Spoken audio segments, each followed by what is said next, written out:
ಜಿಲ್ಲಾ ಅಬಕಾರಿ ಉಪ ಆಯುಕ್ತರ ಕಚೇರಿಯಲ್ಲಿ 77ನೇ ಗಣರಾಜ್ಯೋತ್ಸವ.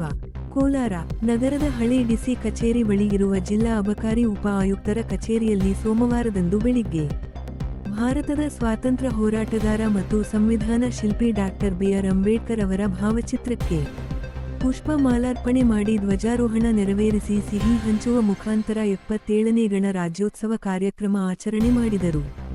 ಈ ಸಂದರ್ಭದಲ್ಲಿ ಅಬಕಾರಿ ಉಪ ಅಧೀಕ್ಷಕರಾದ ಶಂಕರ್ ಪ್ರಸಾದ್, ಜಿಲ್ಲೆಯ ಅಬಕಾರಿ ನಿರೀಕ್ಷಕರು, ಅಬಕಾರಿ ಉಪ ನಿರೀಕ್ಷಕರು ಹಾಗೂ ಎಲ್ಲ ಸಿಬ್ಬಂದಿ ವರ್ಗದವರು ಸೇರಿದಂತೆ ಇತರರು ಇದ್ದರು.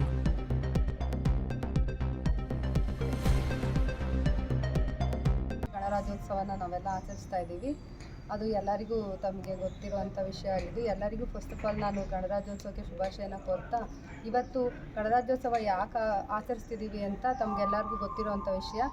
ಇವತ್ತು ನಮ್ಮ ಸಂವಿಧಾನವನ್ನು ನಾವು ಅಂಗೀಕರಿಸಿಕೊಂಡು ಅದನ್ನು ಪ್ರವರ್ಧಮಾನಕ್ಕೆ ತಂದು ಭಾರತದಲ್ಲಿ ಎಲ್ಲ ಪ್ರಜೆಗಳು ಸಮಾನವಾಗಿ ಎಲ್ಲ ಹಕ್ಕುಗಳು ಎಲ್ಲರಿಗೂ ಸಿಕ್ಕಿ ಗೌರವಯುತವಾಗಿ ಜೀವನ ಮಾಡೋಕ್ಕಂತ ಅವಕಾಶ ಮಾಡಿಕೊಟ್ಟಂಥ ಒಂದು ಪ್ರಸಿದ್ಧವಾದಂಥ ದಿನ ಅಂತ ಹೇಳ್ಬೋದು. ಆ ದಿನವನ್ನು ನಾವು ಅವಿಸ್ಮರಣೀಯವಾಗಿ ಮಾಡಬೇಕು ಅಂತ, ಮತ್ತು ಅದನ್ನು ನೆನೆದು ಅದಕ್ಕೆ ಕಾರಣೀಭೂತರಾಗಿರ್ತಕ್ಕಂಥ ಎಲ್ಲರಿಗೂ, ಅಂಬೇಡ್ಕರ್ ಸರ್ ಆಗಿರ್ಬೋದು, ಮತ್ತು ದಾದಾ ಸಾಹೇಬ್ ಅಂಬೇಡ್ಕರು, ಮತ್ತು ಉಳಿದಂಥ ಕೆ ಮುನ್ಷಿ ಆಗಿರ್ಬೋದು, ಉಳಿದಂಥ ಎಲ್ಲ ಸಂವಿಧಾನ ಸಮಿತಿಯ ಸದಸ್ಯರಾಗಿರುವಂಥ ಎಲ್ಲರಿಗೂ ನಾವು ಅವನ್ನ ನೆನ್ಕೊಳ್ತಾ ಇವತ್ತು ನಾವು ಆರಾಮಾಗಿ ಸ್ವತಂತ್ರಯುಕ್ತವಾಗಿ ಜೀವನ ಮಾಡಿಕೊಂಡು ನಾವು ಸರ್ಕಾರಿ ಹುದ್ದೆಯನ್ನು ಪಡ್ಕೊಳ್ಳೋಕ್ಕೂ ನಮಗೆ ಅವಕಾಶ ಮಾಡಿಕೊಟ್ಟಂಥ ಸಂವಿಧಾನವನ್ನು ನಾವೆಲ್ಲರೂ ನೆನ್ಕೊಂಡು ಅದನ್ನು ಅಲ್ಲಿರ್ತಕ್ಕಂಥ ಕೆಲವೊಂದು ನಿಯಮಗಳನ್ನು, ಕಾನೂನುಗಳನ್ನು ಪಾಲನೆ ಮಾಡಿ ಸಮಾಜಕ್ಕೆ ಒಳ್ಳೆಯ ಹೆಸರನ್ನು, ಗೌರವಯುತವಾದಂಥ ಸ್ಥಾನಮಾನ ಪಡ್ಕೋಬೇಕು ಅಂತ ನಾನು ಎಲ್ಲರಿಗೂ ಆಶಿಸ್ತೀನಿ.